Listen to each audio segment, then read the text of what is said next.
Good afternoon, everybody. The date is July 26, 2013, and we're with Professor Francis Boyle, international lawyer and professor at the University of Illinois.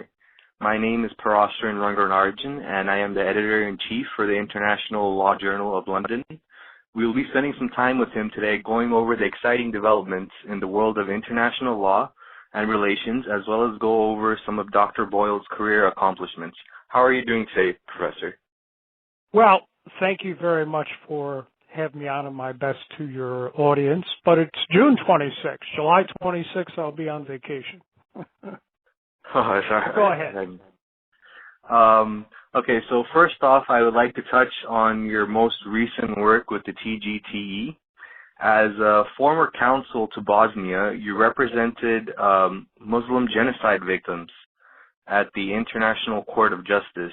In what ways are the circumstances similar to Rajapaksa's genocide of Tamils in Sri Lanka, and why was Rajapaksa not held accountable at the international courts?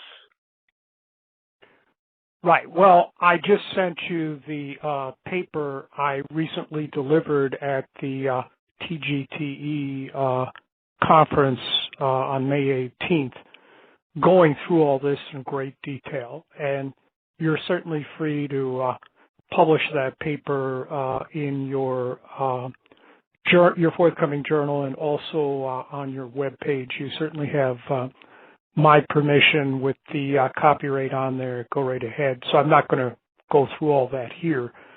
As for Rajapaksa's not being held accountable so far, the major obstacle we have is that Sri Lanka is not a party to the statute for the International Criminal Court. That's not the end of the matter at all. I'm still working on it, trying to figure out how to do this. The 112, I think it is now, states parties to the Rome Statute are all obligated to have domestic implementing legislation for the Rome Statute. So we might be able to hold the Rajapaksa's account under these respective domestic implementing legislations in the Rome Statute states themselves. For example, the U.S. government is not a party to the Rome Statute either, but Bush was going to go to Switzerland, which is a party and has domestic implementing legislation.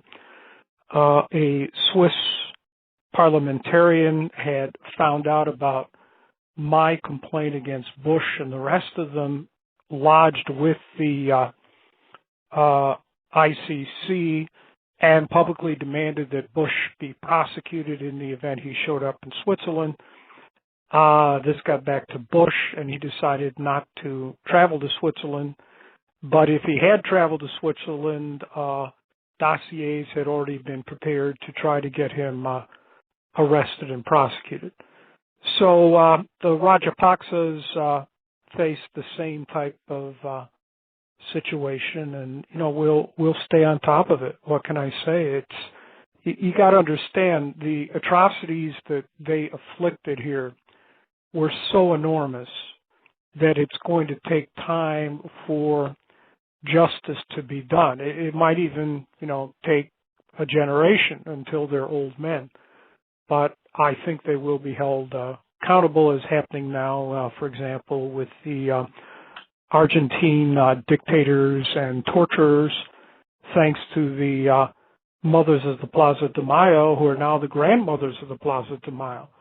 But they have insisted that justice be done, and for the dirty war in Argentina back in the mid-1970s, and justice is now being done. So, yes, international justice is slow, but I believe it will happen. We have large numbers of lawyers on it, not just the TGTE, but other Tamil groups I work with, and we'll move forward. But we need more lawyers, that's for sure, to do this work.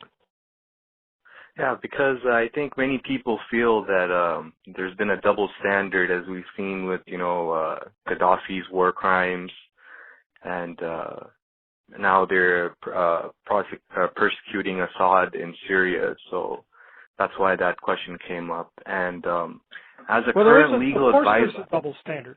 Of course, there's a double standard, but I was able to get Milosevic prosecuted at the International Criminal Tribunal for the former Yugoslavia for every crime in the ICTY statute, including 2 counts of genocide, one for genocide against Bosnia in general, and the second count for genocide at Srebrenica.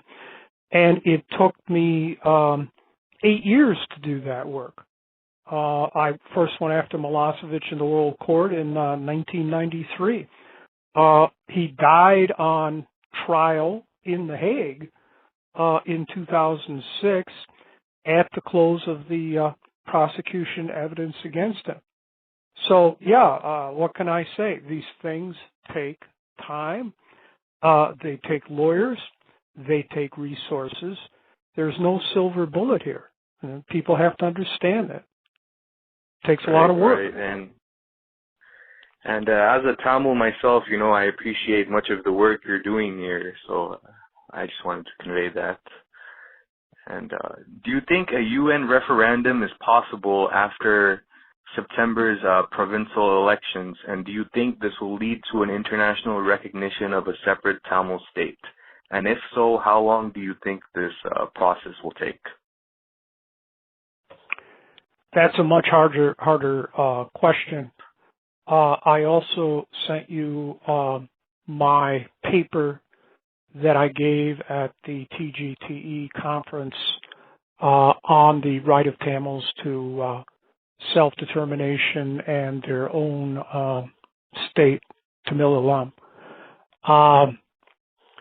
And you're free to publish that both in your journal and on your web page, despite the, my copyright notice on there. I hereby waive that. Just, fix that if you want. That's going to take a longer time. The TGTE has set the process in motion with the adoption of the Freedom Charter.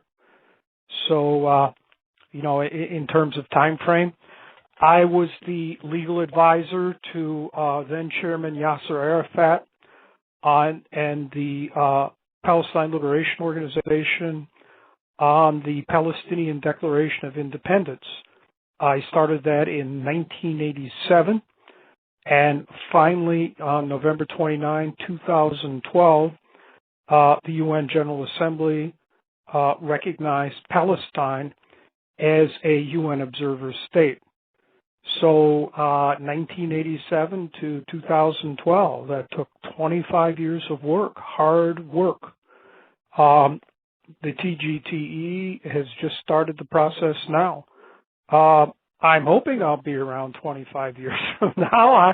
I try to stay in good shape and take care of myself. I don't know. That's why, but we need lawyers and doctors and news media experts and everyone to pitch in here to do this type of work. I think it can be done, but if we're using the Palestinians as a precedent here, and one precedent that has worked, and I worked with from the get-go. It was my idea in 1987. It took 25 years.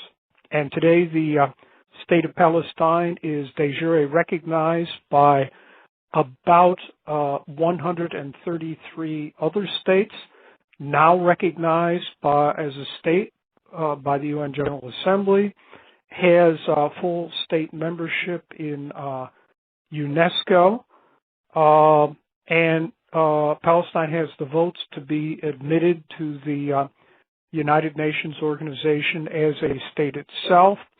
The only thing preventing that is the threat of a veto and pressure by the Obama administration.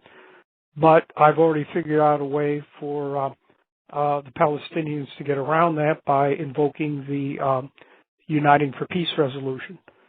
So, we'll just have to see what they do. I don't know. It's their right of self-determination, not mine, just as it is the Tamils' right of self-determination, not mine. I'm just a lawyer. Right. Well, we definitely appreciate the work you're doing, and considering that Israel is a supporter of the Sri Lankan state who recently had several human rights resolutions passed against it, can you envision any cooperation between the PLO and TGTE to hold the genocidal states accountable? I haven't seen any cooperation yet. That doesn't, mean anything negative one way or the other. The Palestinians have been up against the wall since 1948 dealing with this problem, and the Tamils have been up against the wall since 1948 dealing with this problem. And in both cases, it was the British who created the problem. And they've been off there on their own, pretty much abandoned and betrayed by everyone. Now, I've worked with, both groups, the Palestinians, early 1980s, Tamils, I didn't really get involved until late 1990s. So we'll have to see how this develops. I really can't say. But right now, both groups are working on their own with their own constituencies and things of that nature. So. Okay, and like you said, you were a legal advisor to PLO chairman Mr. Yasser Arafat in the late 80s and have been working with Palestinians since then. I recently spoke to the UK Foreign Office, who said they would have recognized a Palestinian state if they had provided assurances that they would not go to the International Criminal Court. Do you think this trade-off would have been worth it? And if not, what can we expect of the International Criminal Court and Court of Justice as we move forward? It's just a cop-out by the UK government. They can always come up with some excuse why they're not going to recognize the state of Palestine. In fact, Palestine already went to the International Criminal Court. Pursuant to my advice, after Operation Cast Lead, I recommended to President Abbas that they accept the Rome Statute for the International Criminal Court under Article 12, Paragraph 3, which he did do. And eventually the first prosecutor, Moreno Ocampo, simply copped out and punted and refused and rejected their acceptance. So Palestine's already gone. They might go back. I really can't say. But remember, the British created this problem in the first place, so they're going to simply tell you whatever lie they can to be against the Palestinians and support Israel and the Zionists. I mean, that whole British government today is controlled by Zionists, so what else do you expect them to say? They're not going to help the Palestinians. They never have. Right. The British created the problem in the first place. So nothing's changed. It's that simple. You can quote me on that. It'll be interesting to see how that plays out if they do go to the International Criminal Court, definitely. Well, it's on the agenda. As I said, Palestine's already gone once, and Madam Bensouda, the new prosecutor, has recommended they return. So we'll see what, the documents are there, and we'll see what President Abbas decides to do. It's his call with the PLO Executive Committee that serves as the provisional government for the state of Palestine. Remember, President Abbas is not a dictator over there. He's accountable to the PLO Executive Committee that serves as the provisional government for the state of Palestine. He is their president. So they can go back anytime they want to. But it's a very difficult situation for them to be in. Right. And we definitely hope that... But legally, you have to understand, legally there are no obstacles. I've figured all that out for them, and Palestine already went once, so they can go back. Okay. And I want to condemn, in the strongest terms possible, Moreno Ocampo. He is a completely shameless ICC prosecutor. I'm not expressing any opinion here on Bensouda. She just started the job, so okay, let's see what happens. But Moreno Ocampo is completely shameless and unprincipled and turned the ICC into nothing more than the white man's court, where all that he did was go after tin pot dictators in Africa, and Bush and his henchmen escaped accountability. Tony Blair and his henchmen escaped accountability. The Israelis escaped any type of accountability under Moreno Ocampo's watch. So he's worthless. I guess I hear he's going to go work for FIFA or something like that. Well, fine. Let him go play soccer or football, as they call it in Europe. He's completely worthless and spineless and unprincipled, and you can quote me on that too. Okay, thank you very much. And yes, we understood you were a war crimes prosecutor in Malaysia, which convicted former President Bush and Prime Minister Blair of crimes against humanity. Could you tell us a little bit more about those charges and what legal effects those convictions hold? And are they binding in terms of any arrests if they were to ever enter Malaysia again? Well, there were two sets of proceedings. The first, a year and a half ago, was against Bush and Blair for crime against peace over Iraq, and they were found guilty unanimously. The second, a year ago, was by Bush, Cheney, Rumsfeld, Rice, and some of their lawyers for torture and war crimes. And they were also found guilty. So we are making efforts to get these convictions enforced in every state in the world where these individuals show up. It's just like any other, enforcement of a criminal judgment, no different. That we have drawn up. I drew up a démarche. When we have word that any of these individuals are going to show up in a foreign country, we send a démarche to the foreign country.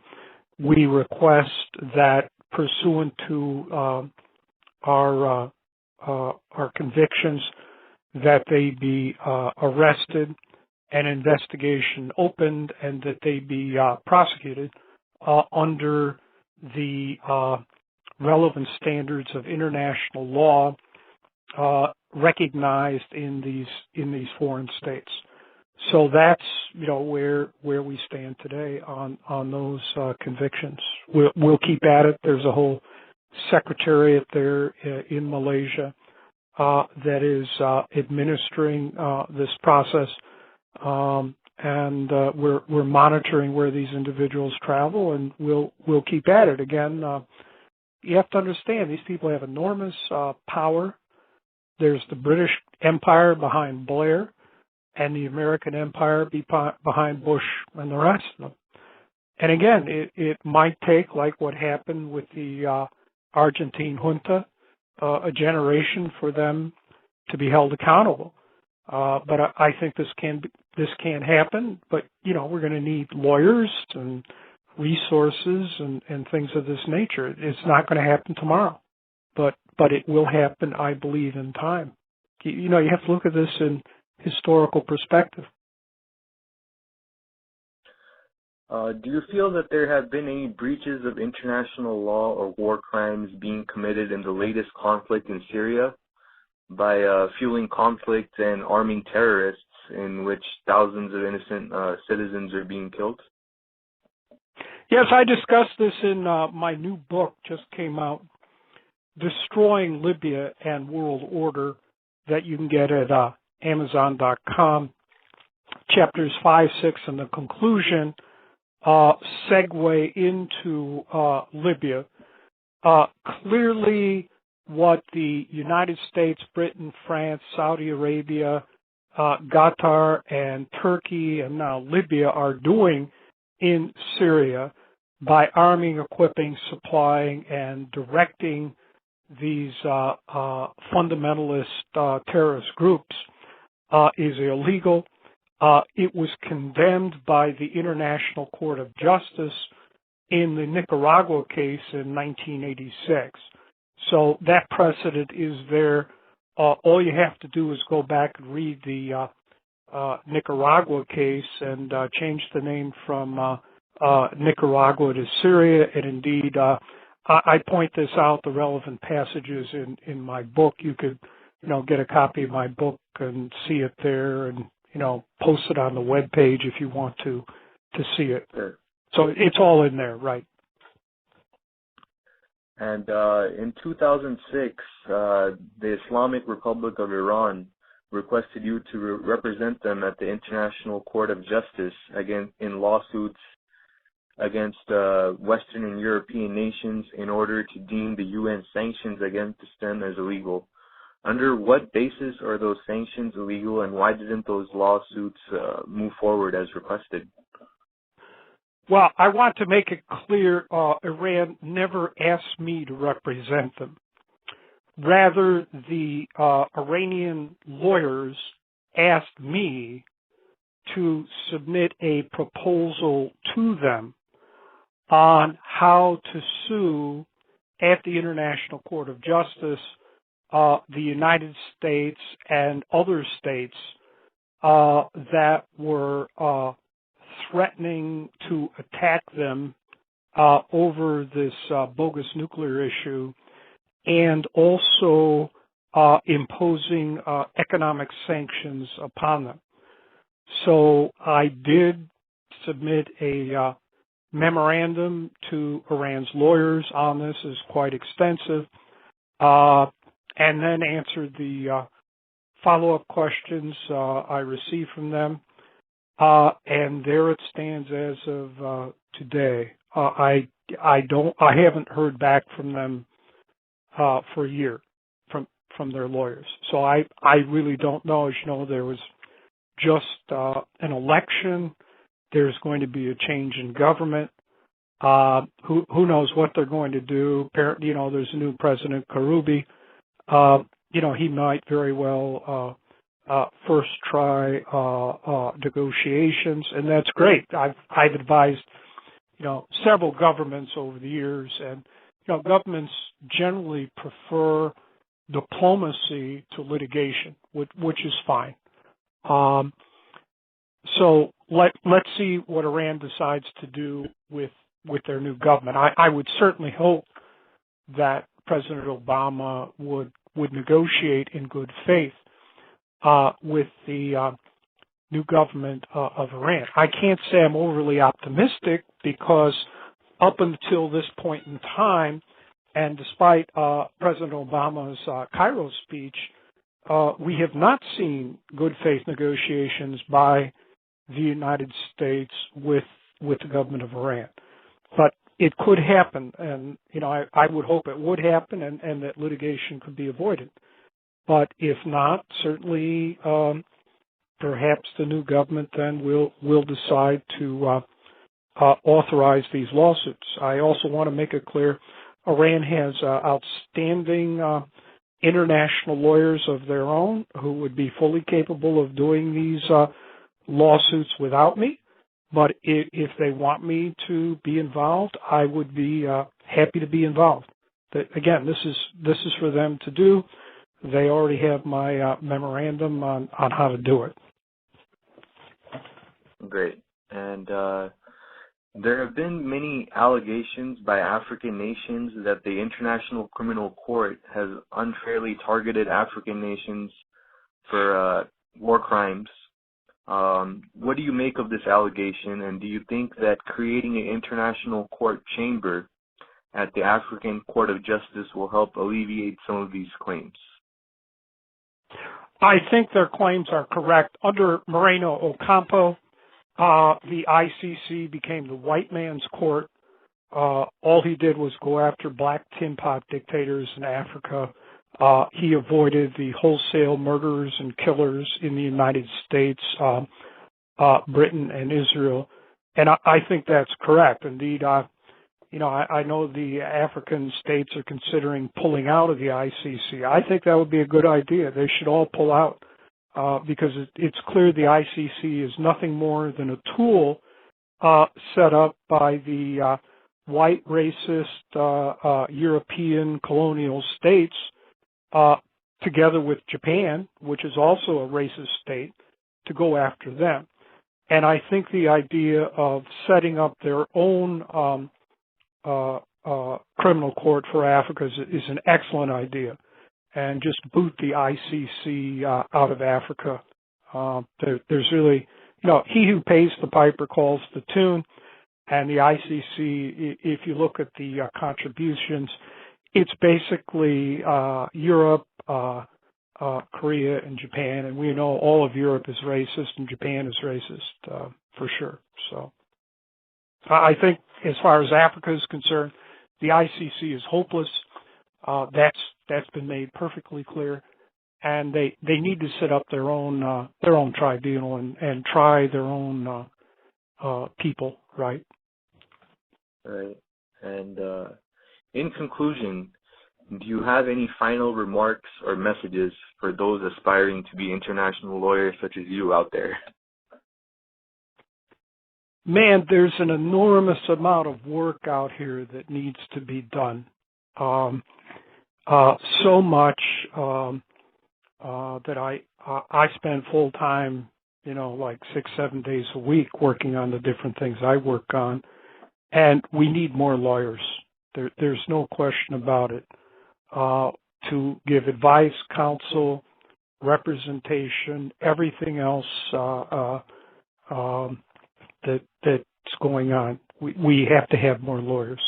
There just aren't enough out there to try to hold all these people accountable and to bring peace and justice to the world.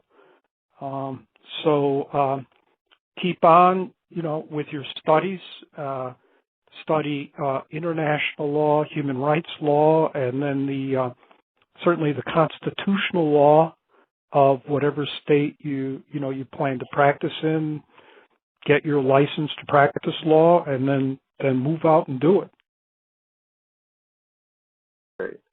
And I think that should be about it. Thank you very much for making the time today. I understand you're a very busy person. I'm always happy to encourage law students, and especially international law students, and even more especially international law students trying to set up a journal. So my best wishes to all of you involved in this endeavor. Thank you very much, sir.